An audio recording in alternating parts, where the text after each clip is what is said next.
Alrighty folks, want to welcome you back for another video from Yates Computers Tips and Reviews. I wanted to cover a category that I touched on before, but I did not go into too much detail, I don't believe.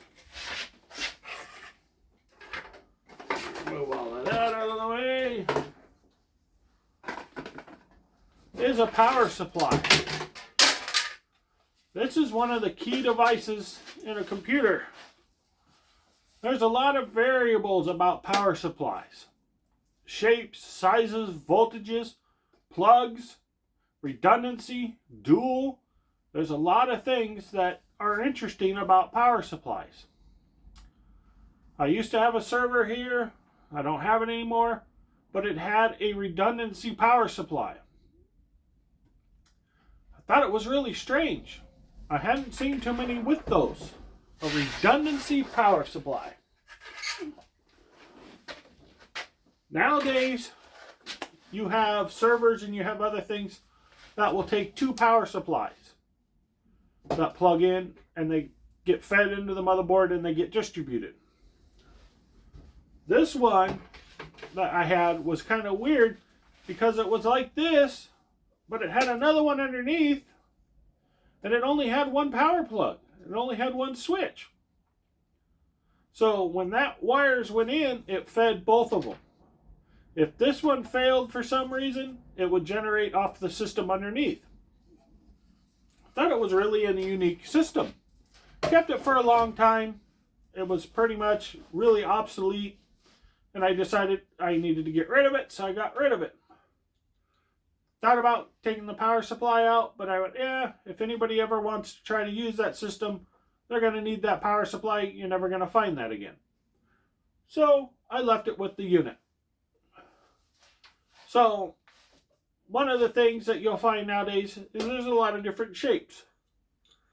A lot of manufacturers and stuff have, I would say, proprietary shapes.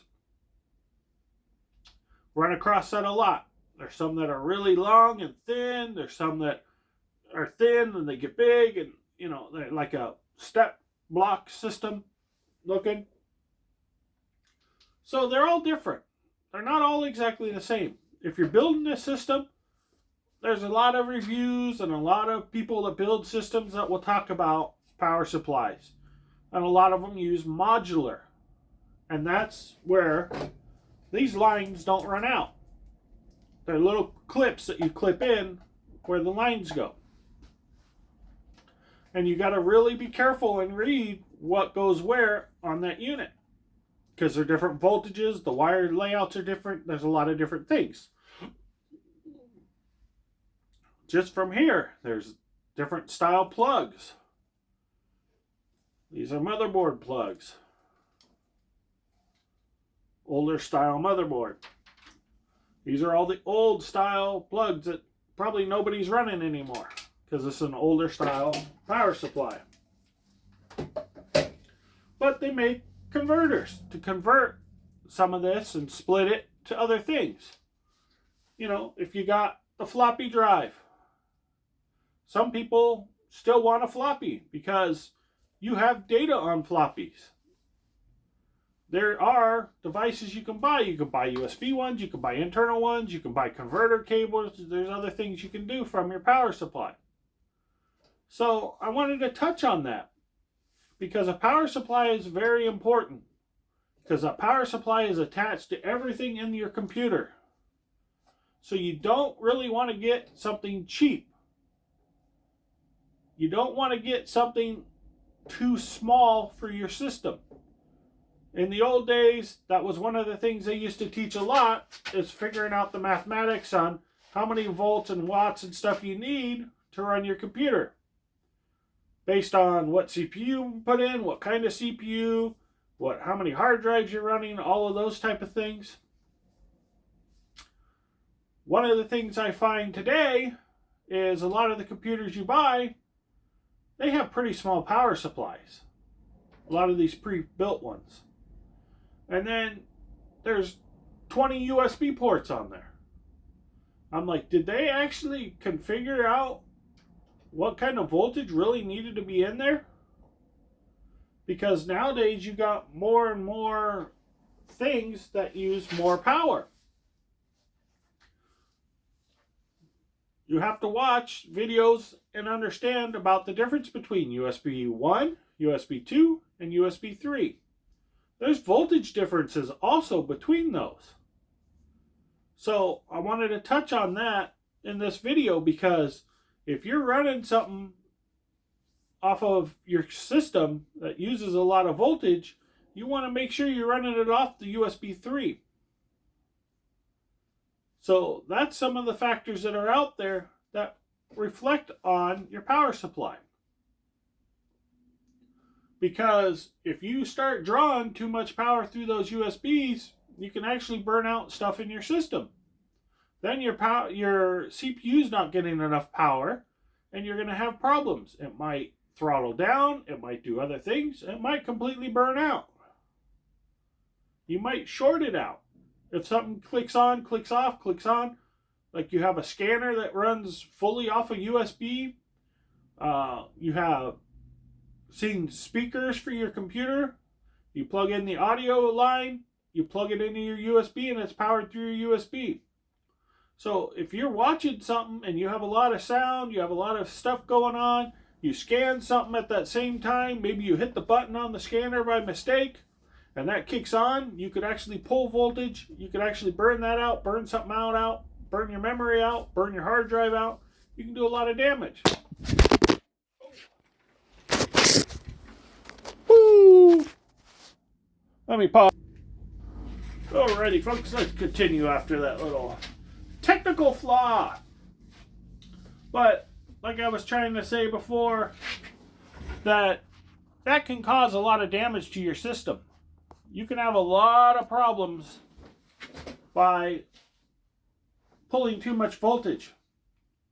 You don't want to pull too much voltage ever. So getting the right size power supply, or getting something a little above that, will help you, because you're always going to want to add more. You're going to buy something usually with capability to add to it. So you want to make sure you always have that capability. So I wanted to touch on that. And depending on what you're doing, what you're hooking up, server-wise, other things, there's another variable that comes into this. These plugs are different. There's also another thing that's different that I don't think a lot of people even look at. They just use whatever they got. Is what you're putting into this.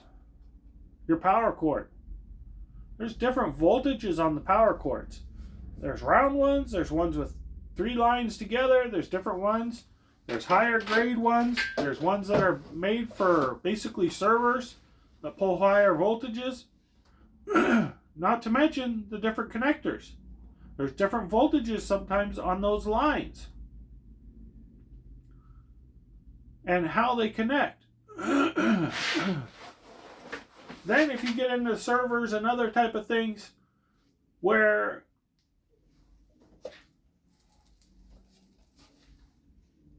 you would call it like an extension cable to your power cable. They have the same end. One plugs in here and it has that same kind of end on the other. Or has dual those ends that plug in. Because there's power supply units and other things that are made for servers with different plugs that carry a different voltage because of the pins and all of that type of stuff. They figured out to use a different kind of connector. The ones that mostly are for servers look like this, and you plug in to a unit like that. Kind of hard to explain, but it's basically the 2 ends on both sides. One plugs in here, one plugs in there. You can use it as an extension cable, basically. There's times we've had to use those as like an extension because you have a computer too far away from an outlet, or your UPS, or whatever you need to do. Or you can buy a long enough cable that'll run the full length. But wanted to touch on these because these are some of these variables that come up. And the power supplies are important. And I know I didn't go into, I don't think, too much detail on the power supply. I know I've touched on, modular and this and that. But they are different shapes. The other thing is venting, where fans are located. Some of them have a fan here that blows through this way or blows through that way, or has, like this one has the fan in the back. Some blow in, some blow out. It's hard to say. I know there's standards, but not a lot of times do they follow standards. Sometimes they design them and they change fans around. They do different things due to airflow in the case. So like this one, you have a CPU fan that's blowing out. There's some that don't have fans in the front, so that thing's drawing air in and blowing it through. Well, that's actually kind of warm air coming out here, going up and into your CPU. Some of them will actually blow out, and have a fan blowing in. That would help keep your unit cooler. So it varies. I don't want to tell you that they all just blow out, because you'll work on something and you'll go, that's kind of weird. What? Don't they all blow out? Well, want you to be aware to just keep an eye out. With computers, I don't say assume anything. You know what it should be? Check it. Make sure it's doing what it should be doing, because you never know who built it, who manufactured it, why they did what they did. Not to mention, most of these could be proprietary if you bought a pre-built. So they designed it a certain way, they built it a certain way, they decided to reverse the fan for a certain reason, and then you put something else in there and you might have issues. So that's something you want to consider, especially when you look up certain things where it tells you this is the only model that works for this, but someone else will sell you something else that can work.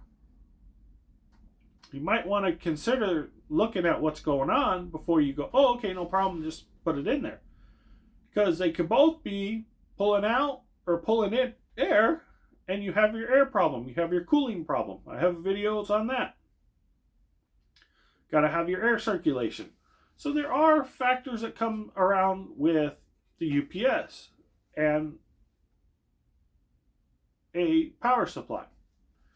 Because if you have it on a UPS where it's constantly on too, you can have that issue. So, wanted to point that factor out. Kind of like home heaters they're talking about too, about making sure they're plugged into the wall because the cord gets too hot, the voltage. That's why there's the voltage readings on the wires. One thing I found too that I thought was interesting is I've actually seen them where they don't have power switches on the power supply. Kind of thought that was weird. But basically, you have your plug-in and that's it. Some of them have the voltage control, some of them don't. I've seen a lot of different things over the years. And most of that, I think, is because they were proprietary. They were designed for the system that they were designed for. So you don't need a voltage switch because it's going in a certain system in a certain area and that's it. I think if it was a different voltage, they probably had a different power supply for a different region, and that's why. But it was very interesting to see that. Mostly all power supplies should have a sticker on them with their rating, what they are. You can research that about the gold, platinum, different ratings. This one's so old it probably doesn't have that, any of those kind of ratings. But it's really interesting to see what the wattages are. This one's 110 watt. You look at what, if you're building a new gaming machine or anything, they're talking 1,000-watt power supply. 800-watt. So things have turned around a lot because of what's in them. So that's really one of the things I wanted to touch on is the power supply.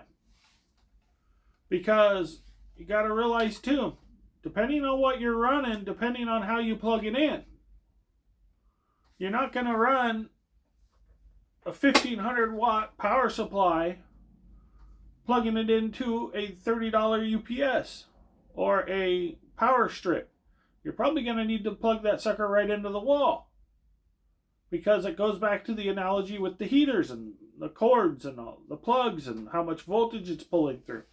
So you want to research that. Be safe. So that's one of the factors I wanted to bring up. I remember one of the computers I bought and made, I called it my little heater.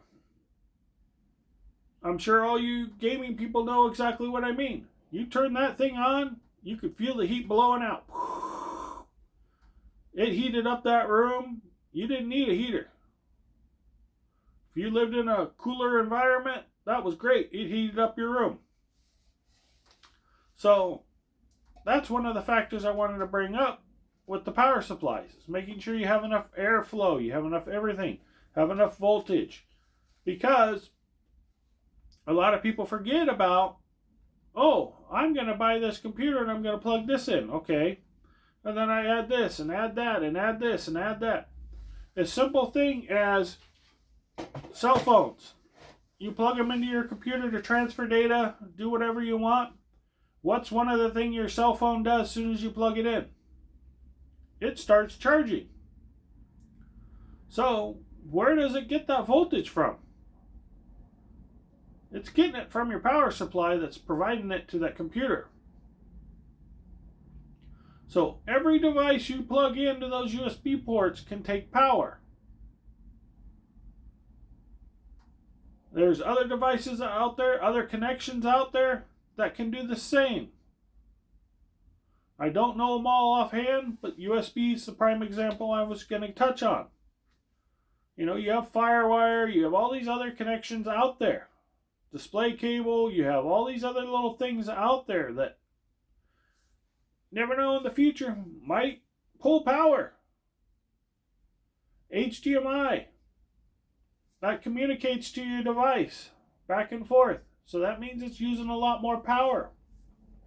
There's little things in there that can use more voltage. So using the standard DVI connection, HDMI connection, display port, any of those type of videos can actually affect it by what you're using. They might use more power one than the other. So those are things that you might want to research and figure out before you buy a power supply.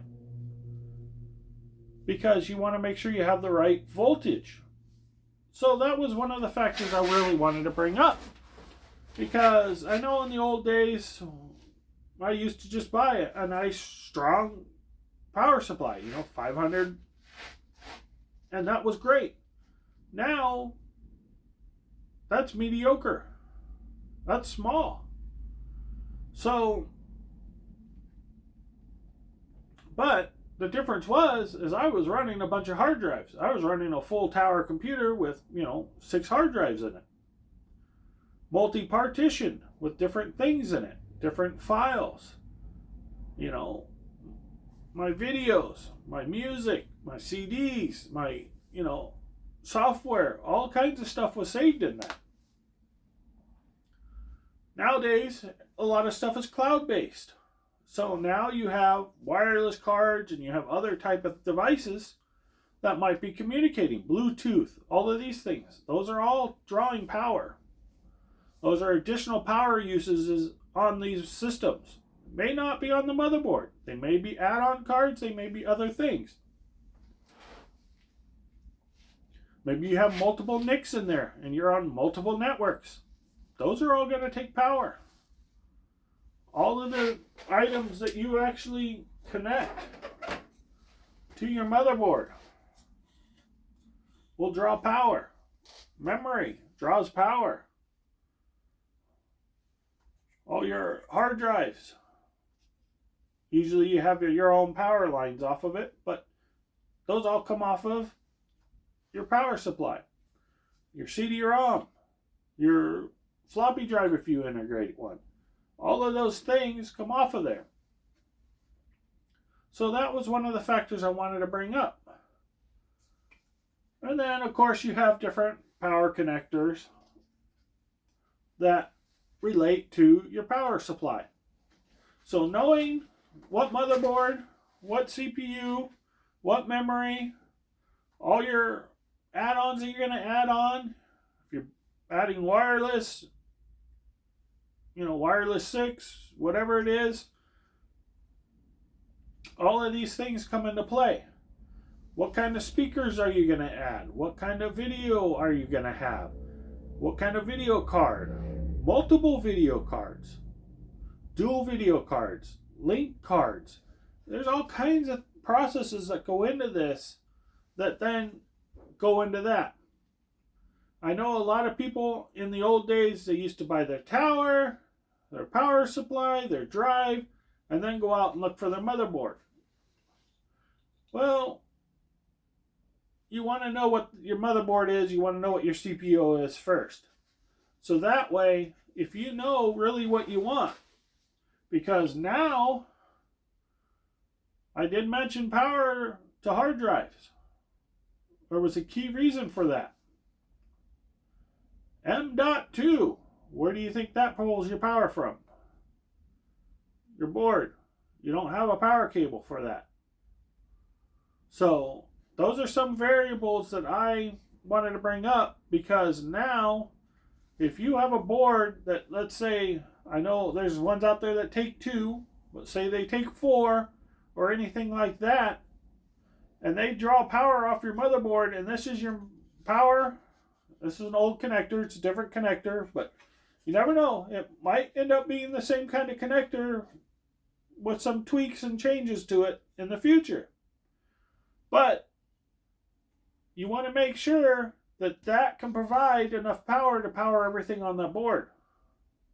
Because the last thing you want to do is put in your wireless card, put in your graphics card, put in your CPU, put in your memory, put in all those drives, and then you have an issue because your power supply can't provide enough power through to that connection.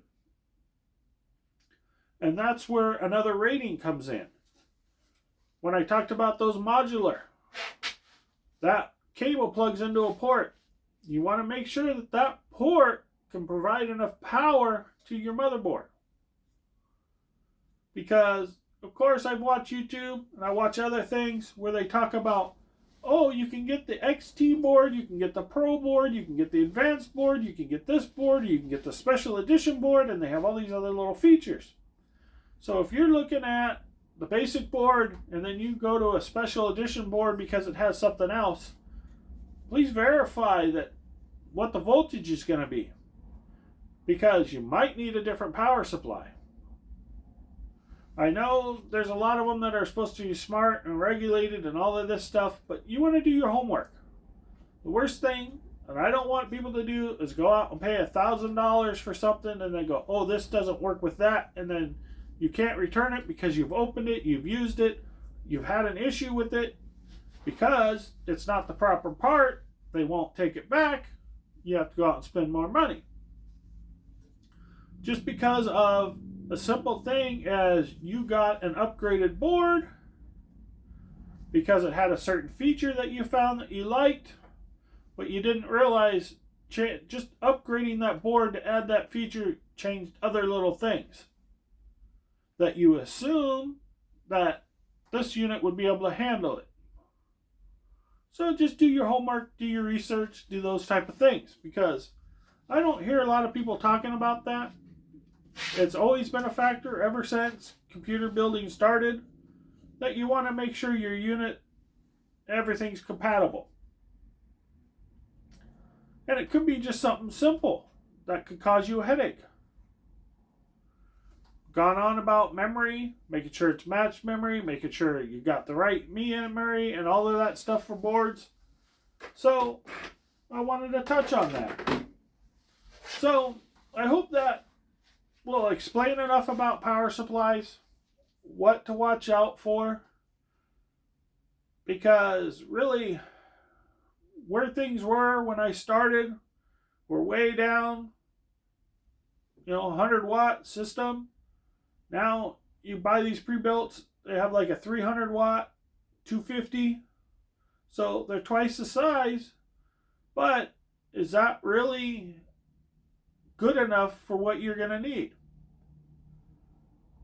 If you start running multiple NICs, running multiple video cards because you want 2 displays, maybe 4 displays, however kind of video card you want, you might start running into some issues, because now not only did you put in NIC cards, video cards, you got all kinds of USB probably plugged in.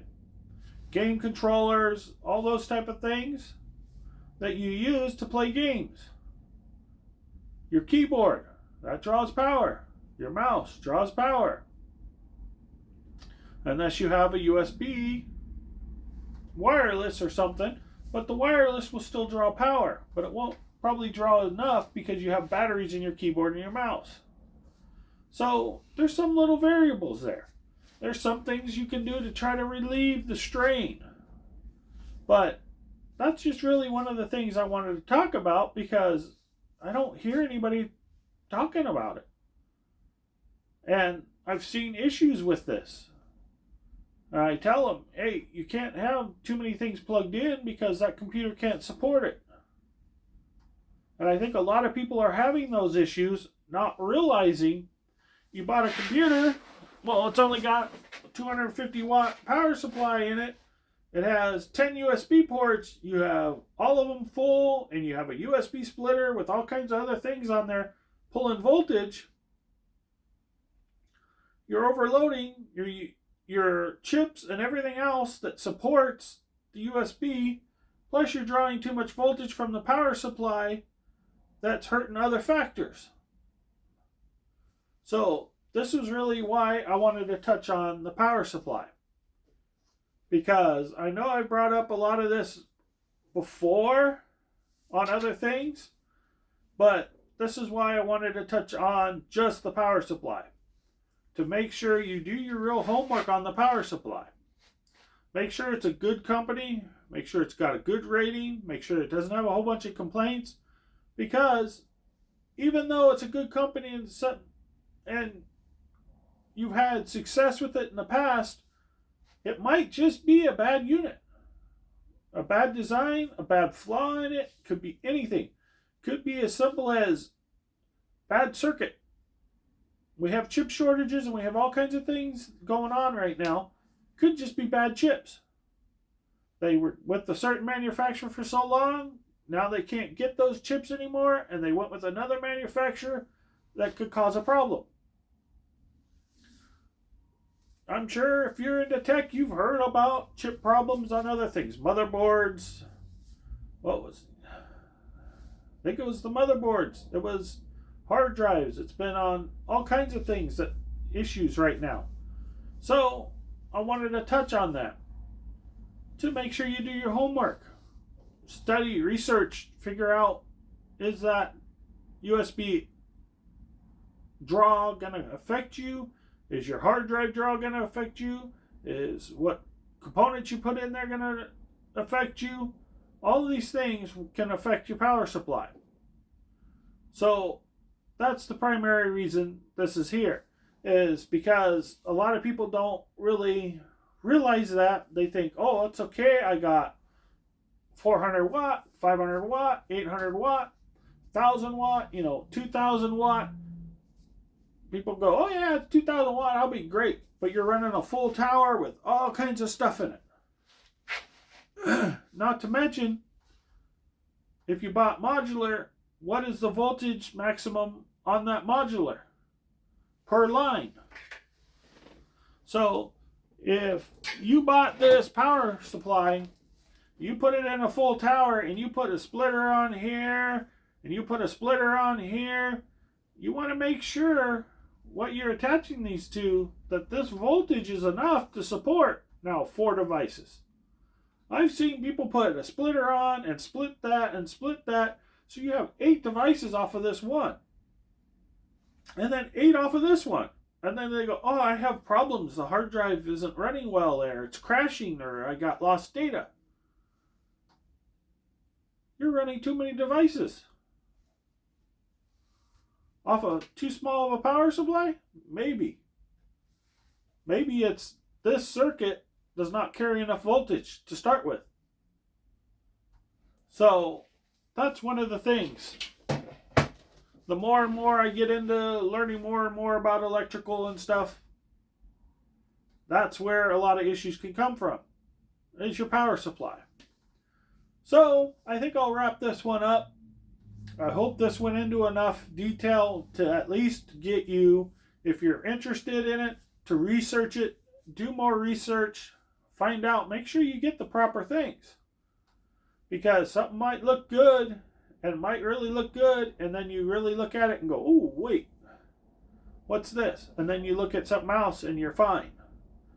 So, don't really want people to run out and buy something. I know power supplies seem to be hard to get right now. They've been having issues. Hopefully a lot of that's been resolved. But, of course, you don't want to buy something that you wait for 3 months and then find out, hey, this ain't going to work for me. And then you have to buy another one and wait and wait and wait again. So hopefully that relieves some of the headaches. And I'll wrap this one up and remind everybody, subscribe, hit the bell, let people know. Send out emails. If there's a video you like, send it out to your friends. Say, come on, check out his videos. I hope I'm detailed enough and I cover enough information. And I'll wrap this one up and get going on my next one.